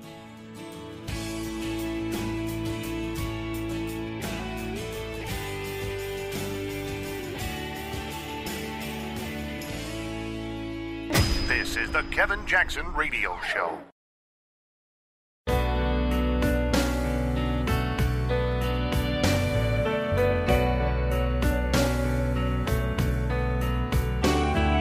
This is the Kevin Jackson Radio Show. I got to tell you guys, I'm fascinated by this next story. It's a relatively long clip for radio, but you got to hear it. It has to do with MIT's development lab and some of the things that technologically that we play with today that are products from the 1980s. This should be refreshing in one respect and scary in another. But and you'll see when you hear this clip. It's about 4 minutes long, but it is so worth it, I promise you. And here's what I want you to think about as you do this. So you have this guy that comes up with a concept that says, look, we have all these siloed development centers. Let's bring them all together. Let's see what we come up with. This is kind of what Steve Jobs did with the cell phone. He says the phone should be able to be all things to you. Have all these different features and functions you can have and a way to get to it all. And MIT is doing that, but they're missing a key ingredient. And I want to see if you catch it. But listen to this. I think it was on 60 Minutes. This is a fascinating story. Back in the 1980s, a laboratory of misfits foresaw our future. Touchscreens, automated driving instructions, wearable technology, and electronic ink were all developed at the Massachusetts Institute of Technology in a place they call the Media Lab. It's a research lab and graduate school program that long ago outgrew its name. Today, it's creating technologies to grow food in the desert, control our dreams, and connect the human brain to the internet. Come have a look at what we found in a place that you could call the Future Factory. To Arnav Kapoor, a graduate student in the Media Lab, the future is silent. He's developed a system to surf the internet with his mind.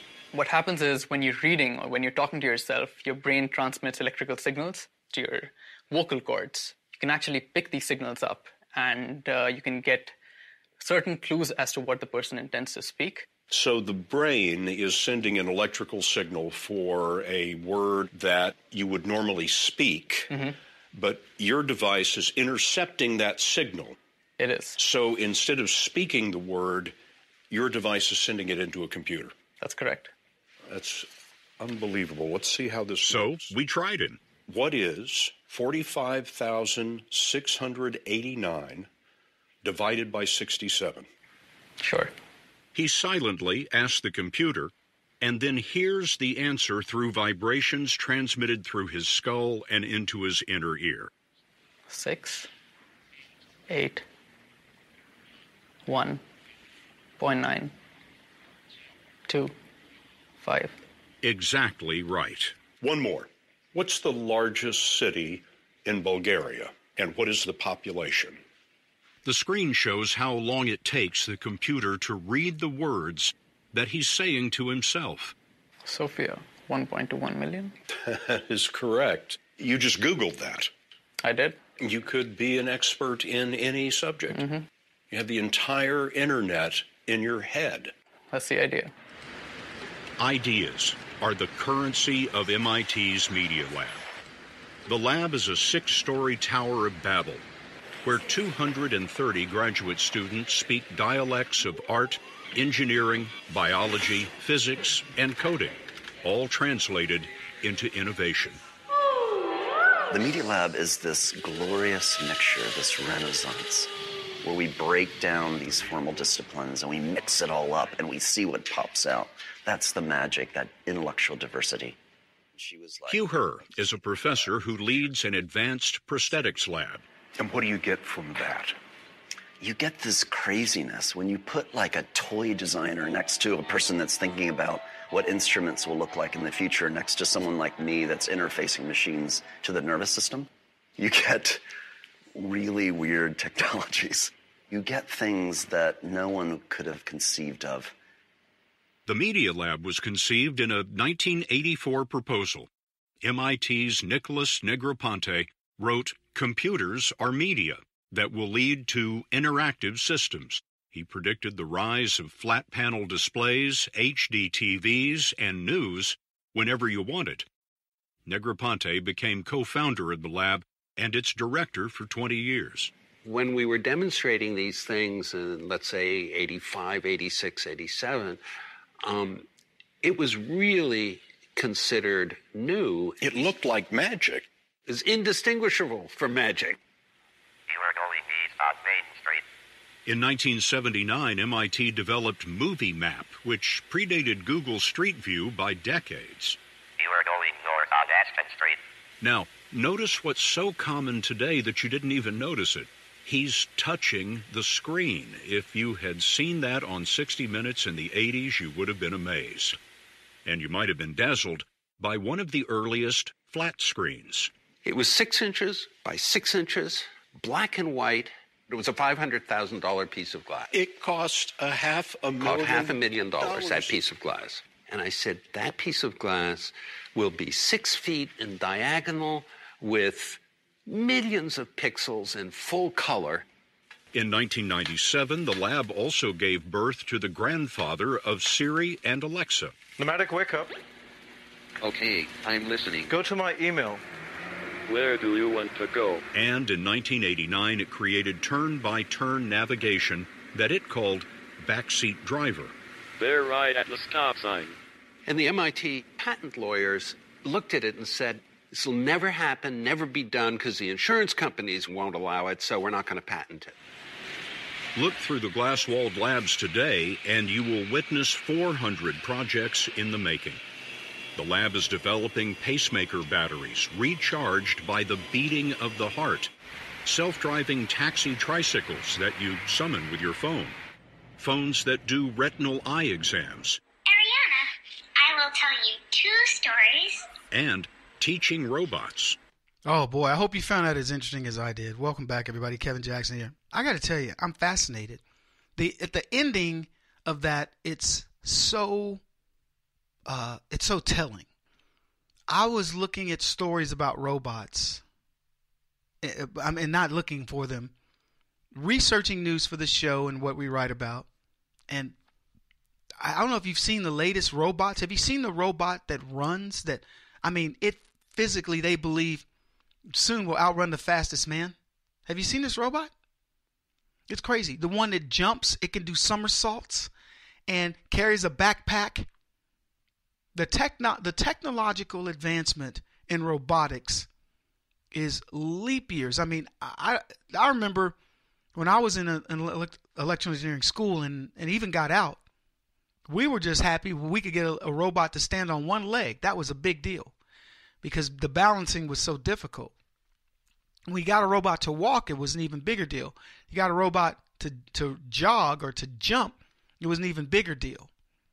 When you're watching these things, and for the record, I'm not even just, the robots are just one element of this, because I really want to get to the bigger picture here in a second, and I will, of why I played that clip, and it was so long.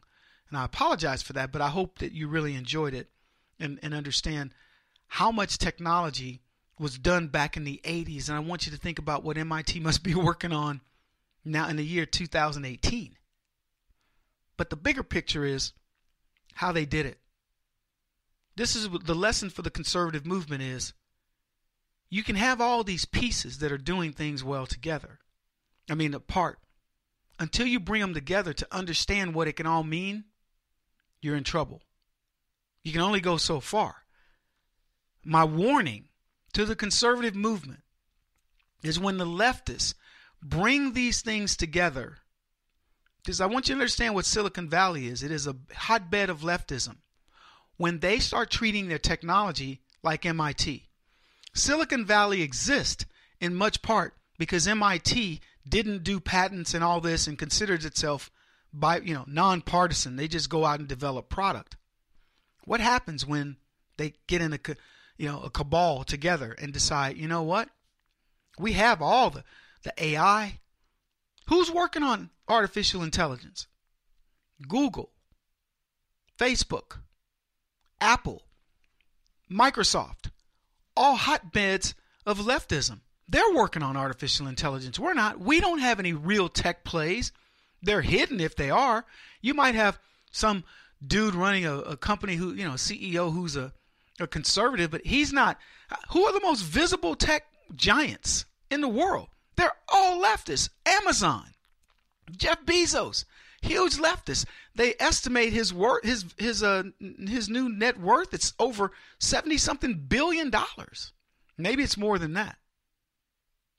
What tech plays are we working on? If you wonder why I started TeaPartyCommunity.org, a tech play for conservatives, if you will, it's because I see us getting outdistanced. These guys are going to own all this technology. The only way we're going to get to it is through hackers or through the Chinese. We better work on this.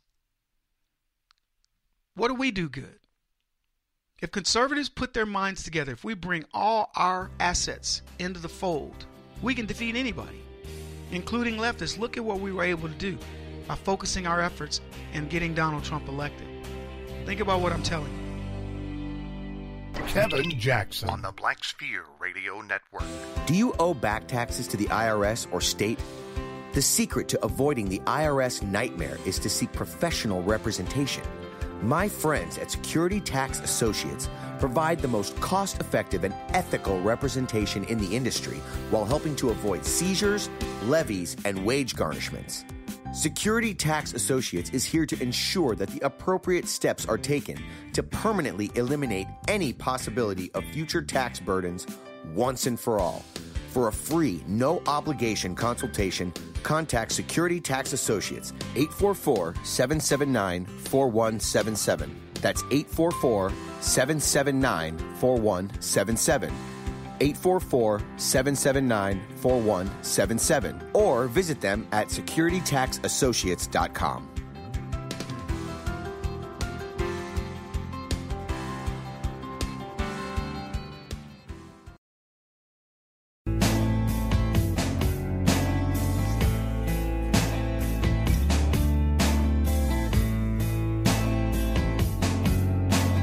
Putting an end to identity politics. This is the Kevin Jackson Radio Show. I love L.A. No, I don't. I was in L.A. recently, and I was talking to a lady as we were flying in, and I told her, I said, do you realize how dirty that city is? She's like, no, what are you talking about? I went, L.A. is dirty. I'm saying flying in, because we were talking about climate change. And I said to her, I go, that city, Get outside of LA and you don't even realize how clean the air is. And I go, how many people in LA do you think haven't been outside in a long time? You know, they don't go out once a month, once a quarter, sometimes once a year, or in many cases, they don't leave. It's a shocking number. Anyway, I'm glad you guys are with me. Kevin Jackson, KJRadio.com, 844-551-8255. The reason why I'm having this discussion is because LA is gone. California is lost. And I'm using LA as just an example. So the plane was coming, starting to approach. They said, we're 100 miles outside of LA and making our approach. And I told her, I always sit by the window, and I raised the window up and I said, watch this. And I said, here's the air. I want you to look at how the air looks as we approach LA. So we're doing it, 100 miles outside of LA. Air's crystal clear. And suddenly I'm looking because I want her to see it. I go, now look. And it looked like we were flying through a dust storm. And I said, you've just entered LA. And she went, what? I mean, it was shocking to her to see it. And I said to her I said, I understand why people in LA say, we got to have clean air, man. Global climate change. I said, I get it. They never leave. They're like, we're killing ourselves. You are, but you're the only ones. Go to the valley and watch what's happening. This doesn't exist. But anyway, I want to cover before I get into Victor David Hanson and some comments he made about California, I want to tell you some odd, crazy laws of California. So here's one. It is illegal to have sexual activity with detained persons. Yeah. You can't do it. That's an LA law. Really? A California law, I should say. Here's one that is for LA. Don't ask me why. I just want you to understand how crazy this place is. In Los Angeles County, it is illegal to throw a Frisbee without the permission of a lifeguard. Yeah, you could be fined up to $1,000 for that one. Who came up with that number? Shouldn't your fine not exceed the object that you would lose if it were confiscated? $6. In Northern California, Norco, I don't know, what's Norco? You have to get a $100 permit to keep a rhinoceros. Wow. How did this come up? Here's one. In LA, it is illegal to wear a zoot suit. You know what a zoot suit is? A zoot suit was a cool suit that mostly Puerto Rican kind of dudes wore. They had a watch chain that when the watch was in their pocket. And think MC Hammer. In Hammer Time, parachute pants, but think it with a jacket on, a double-breasted jacket. That was a zoot suit. You wore the hat, the whole deal. Yeah, but anyway, it was illegal. Back in the 30s and the 40s, they say good fabric was hard to come by because of the war effort. Zoot suits, because of the excessive fabric, were seen as unpatriotic. Now they call it racist. I can't wear my zoot suit. I hate this country. Oh, man. Here's one. I love this. In Fresno, no one may annoy a lizard in a city park.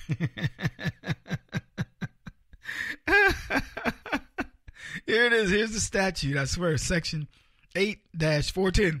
No person shall hunt, pursue, annoy, throw stones or missiles at, or molest or disturb in any way any animal, bird, or reptile within the confines of the park. So the good news is it wasn't just limited to lizards. Any animal, bird, or reptile too. Here's one. Man, now this is definitely one we got to take a look at.